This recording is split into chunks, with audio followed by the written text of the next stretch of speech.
हिंदू धर्म को अक्सर लोग बहुवादी धर्म कहते हैं। कभी 33 करोड़ देवता, कभी अनगिनत देवी देवता। लेकिन सवाल यह है कि क्या हिंदू धर्म सच में गिनती पर टिका है या फिर इसके पीछे कोई गहरा दर्शन है। शुरू करने से पहले मैं आपसे गुजारिश करना चाहूंगी कि आप हमारे चैनल अधूरे शब्द से जरूर जुड़े। बचपन से हम सुनते आए हैं हिंदुओं के 33 करोड़ देवता हैं। कोई कहता है ब्रह्मा विष्णु महेश से लेकर हर नदी अग्नि वायु सब देव हैं। कोई कहता है हमारे यहाँ हर गांव कुएं का अपना देवता है। पर क्या सच में इतने अरबों देवता हैं जिन्हें हिंदू लोग पूजते हैं, या फिर एक विशाल भ्रम है जो समय के साथ फैल गया है। सबसे पहले समझते हैं 33 करोड़ वाली बात कहां से आई। तो अक्सर सुनने मिलता है हमारे धर्म में 33 करोड़ देवता हैं।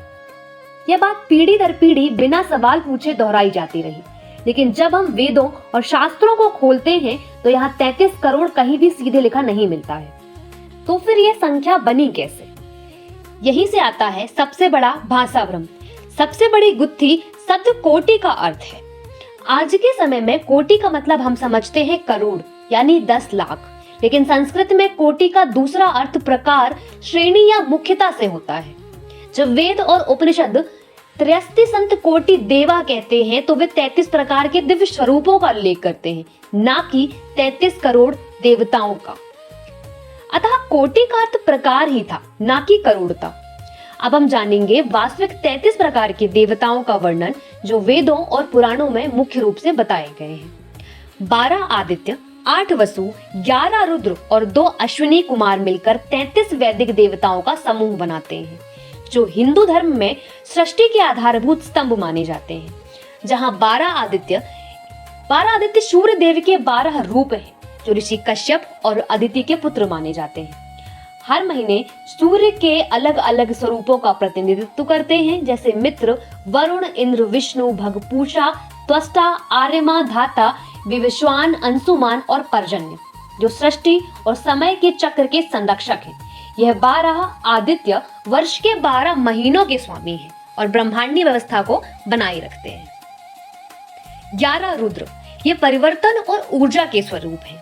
शरीर के प्राणों से लेकर प्राकृतिक शक्तियों तक रुद्र शब्द अपेक्षाकृत अंतर ऊर्जा का प्रतिनिधित्व करता है। कपाली, पिंगल, भीम, वीरूपाक्ष, विलोहित, शास्ता, अजपाद, अहिर्बुद्ध, शंभु, चंड और भव। 8 वसु, यह 8 मौलिक तत्वों के देवता हैं। पृथ्वी, अग्नि, वायु, जल, आकाश, चंद्र, सूर्य और नक्षत्र, ये तत्व हमारी दुनिया को संभव बनाते हैं। 2 अश्विनी कुमार, कुछ ग्रंथों में इंद्र और प्रजापति तो कुछ में अश्विनी कुमार, जो जीवन और चिकित्सा के प्रतीक हैं। ये देवताओं के चिकित्सक हैं और आरोग्य तथा युवावस्था प्रदान करने वाले माने जाते हैं, जिनके नाम नासत्य और दस्त हैं।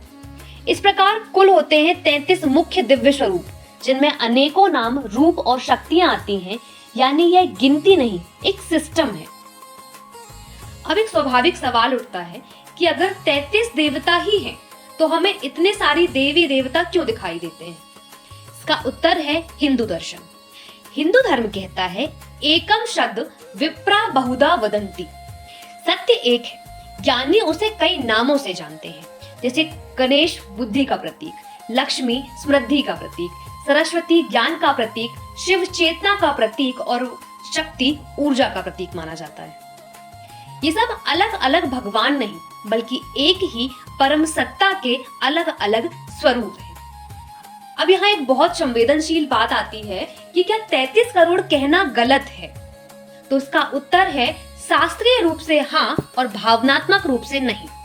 क्योंकि जब कोई भक्त कहता है 33 करोड़ देवता, तो उसका भाव यह होता है कि ईश्वर अनंत है, उनकी शक्तियां अनगिनत हैं।